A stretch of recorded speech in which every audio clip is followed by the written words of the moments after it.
Hello, this is Idodmg and welcome back to the channel. In this Dwarven Realms video, I want to talk to you about this hack and slash action RPG that is extremely addicting and really easy on the wallet. For only $5 you can pick this game up. The game's been in early access for a year or so, but it is starting to gain traction, and I can see why. Let's go ahead and break it down for you right now. Dwarven Realms is extremely addicting with its flashy, bright, fun combat. The game also seems to have no cap on power, so you can continue to grind to your heart's content. Combat in this game is not too technical, and so therefore not really that skill-based. Instead, it's more based on your gear, your stats, and your attributes, and what skills you're using. It really is a mindless grinding type of game. However, and I think this is now the third time I've said it, the game is extremely addicting. I cannot seem to pull myself away from Dwarven Realms. There is a little bit to combat that I'll go ahead and point out here for you real quick, although it's pretty basic. You're going to have your weapon. I'm using Spear currently. Each weapon has two different abilities that you can unlock, but when it comes to really just gameplay in general, you have your WASD movement. You can control your camera with your mouse. You do have a charge up ability that you can kind of dash around with. You also have dodge ability with spacebar, so you can dodge in different directions. All these do consume energy, but with enough energy regen, it's really not that big of an issue. Other than that, you have F, which is your mount button, which isn't even really going to help you out in combat. Then you have your basic attacks, but it really all comes together with your skills that we'll talk about later on in the video that really kind of amplifies and makes combat that flashy and fun feeling. In Dwarven Realms, there are 6 different weapons you can choose from. There is spears, mauls and staves, two-handed, one-handed, archery, and magery. I have primarily leveled up spears. It's just been my favorite weapon, so I've stuck with it the most. All the skill trees are pretty much the same setup, where you get 2 main skills unlocked, which is your Q and R buttons. Over on spears, you unlock Soul Kick and Pike Thrust. They have a pretty cool synergy where I have a chance on a hit to generate these ancestral glyphs. Once I have 6 ancestral glyphs and I go ahead and use Pike Thrust, it will deal quadruple damage, and it will also trigger all of my offhand abilities. The offhand abilities are those skill items that we will talk about.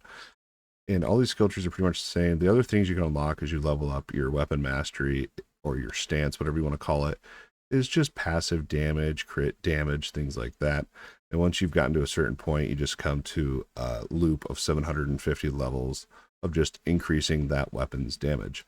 All the skill trees pretty much work in the exact same way with that ancestral glyph system. The way that Dwarven Realms is set up is that you have a hub. This is your home base, your fort, and in the future you're going to be able to build and kind of customize this.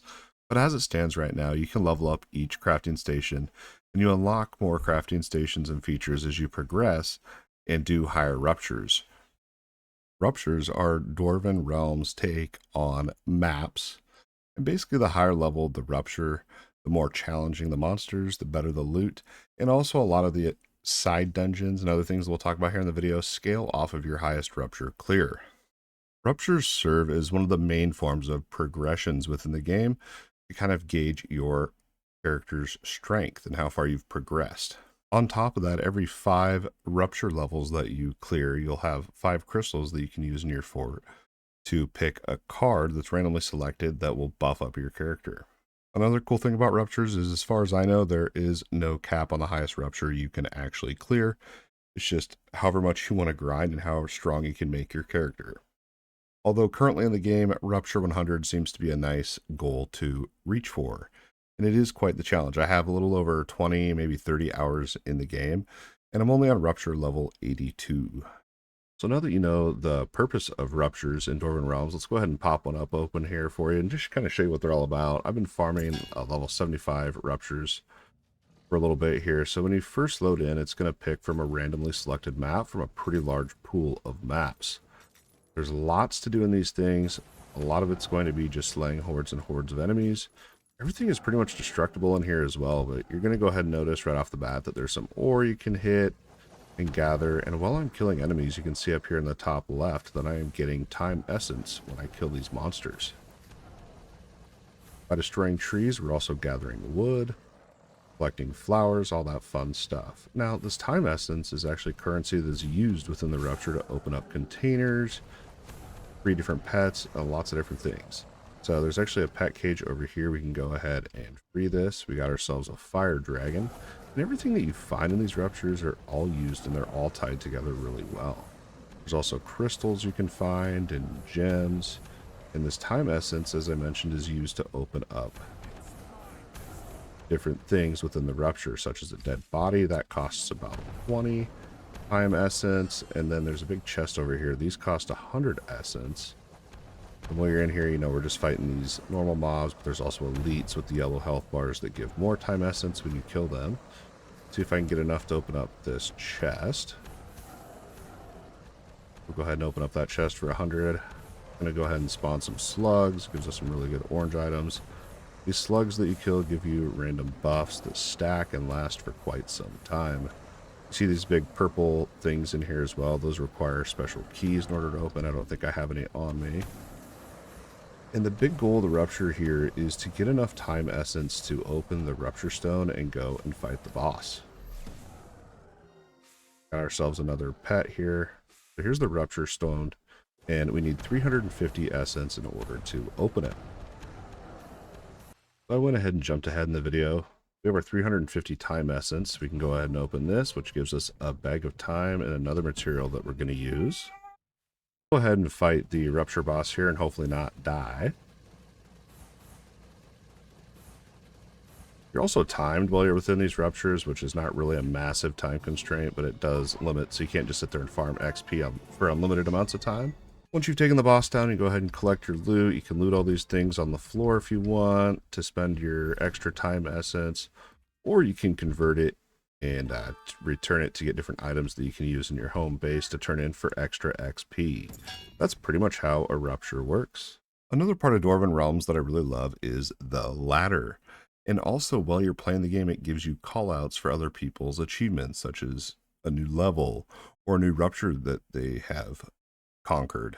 Another really cool thing is it also shouts out world first, world second of Rupture clears and highest character levels. The ladder really gives you something to be competitive with and something to work towards as really a long-term goal. And also with the ladder and all these people playing and competing, it changes by the day and it even changes by the hour. So it really makes the game feel like a real living world, even though it is really a single player game. Other than Ruptures being your main form of progression, you also have your character level, which is actually going to decide your place on the ladder, on the leaderboard, is the level of your character as opposed to Rupture level. Character level, I don't think there's even a cap on this either. However, it does kind of soft cap. So each time you level up with your character, you gain 1 attribute point per level. There's no cap on the attribute points. But when it comes to skill points, and here's your skill tree and what it looks like, you can get skill points up until level 200, at which point you gain more skill points through one of the endgame dungeons.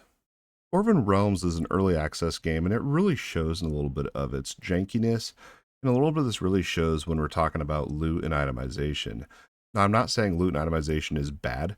In fact, I actually like the itemization in this game. It just took me a while to kind of figure out how it works and what to look for.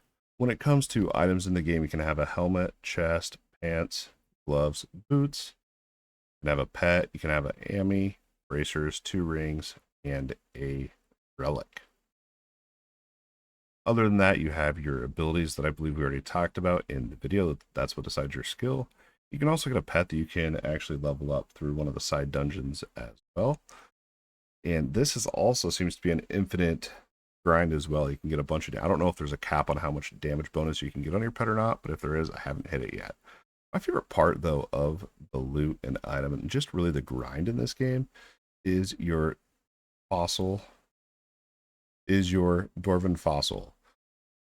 And this thing is going to stay with you. You only get 1 in the entire game, but while you're going to be getting these gems that you can continue to use on this fossil to continue to upgrade it and make it better and better and better. I absolutely love this part of the game, and I think it's pretty unique. You can see on mine, I've been going for that lightning damage and the ferocity of wolves damage, max health, damage reduction. I feel like a lot of these are pretty much you're just always going to be getting, like your max health you get from getting 50 of these potions and then crafting the gem over here. You unlock this later on. Max health stones.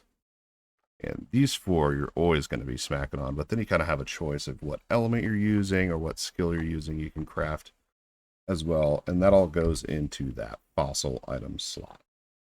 So each weapon type that you use is actually called a different stance, and so with each stance, they each have their own type of armor. So I'm running spears, so I want to look for the armor that has spear damage on it when I'm looking at purple gear. However, if I'm lacking health or want more just base attributes, you can go for the orange gear. You also want to pay attention to item level here because this will decide your item's power, obviously. Well, yeah, once you kind of figure out how the itemization works, and the top part of the item will be the kind of like the damage stats or the main attributes, and the bottom part, usually I'm talking about purple armor specifically here, the bottom part will be the added elemental damage type. And then a little bit from the bottom will be your weapon type in there as well.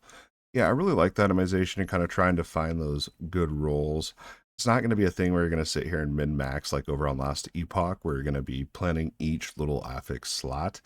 This game is much more RNG and just really kind of luck based on finding that perfect item roll. You can re-roll items at the re-roll station in your home fort. So this is a good currency dump and a good way to kind of find maybe those perfect stats you're looking for. I'm having a hard time trying to find a weapon that has an element bonus on it, but also gives me a bonus to that specific skill. For example, I've seen a lot of arcane damage that buffs fire shield damage, which arcane and fire are not the same element. So this has been a little bit frustrating in my experience so far. Now, when it comes to skills in Dwarven Realms, it's a little bit weird because it's all based on your items. These 3 item slots here at the bottom are going to decide what skills you're using. And if you're just going for big numbers, it really kind of limits what skills you want to use if you're just looking at the numerical value. I do recommend messing around with different skills and seeing how they each play out. There's a target dummy in the home fort that I did. I spent a few hours just kind of trying out every different skill and comparing how they worked versus the damage output. And so far I've landed on this Ferocity of Wolves that I've been using out during pretty much the entire video. But there are other cool skills and synergies out there. The problem is early on you kind of want to commit to one main skill that you're going to be stacking damage on. And the reason for that is because once you're getting these gems that we talked about with the gear and the Dwarven relic at the top item slot, is you're going to be wanting to kind of focus on one skill to bolster up with these gems. For level 36 plus, once you interact with the Rupture stone and head into the boss room, you'll unlock a bag of time essence, I believe it's called. And 10 of these you can craft a beetle, and then you can use that beetle to then infuse a Rupture, which is a really great way to farm XP. Yeah, other than Ruptures, you have these side dungeons. There's one that's the Catacombs, which gives you which is a really good source of these stones to level up your Dwarven relic. There's also one where you fight a dragon boss to help level up your pet. There's one where you go in and you got to find this town and you can find some special items in there and a fun boss at the end. And there's plenty of others. I don't want to spoil it all for you, but there is a variety of things to farm for, to go do other maps than just spamming Ruptures for hours and hours and hours, even though that will be the majority of your time in Dwarven Realms. That's going to wrap it up for this Dwarven Realms video. Hopefully you found this video useful, entertaining, and if so, don't forget to hit that like button and subscribe to the channel for more action RPG videos. We're going to be focusing on Last Epoch moving forward, and I'm super pumped to kind of bounce between Dwarven Realms, which I'm super addicted to, but I really want to put more time back into Last Epoch. We'll see if I can pull myself away from Dwarven Realms, though. I highly recommend this game. It's super cheap, $5, and I think you're going to love it if you like the hack and slash genre. That's going to wrap it up for today. As always, thanks for watching. We'll see you in the next video.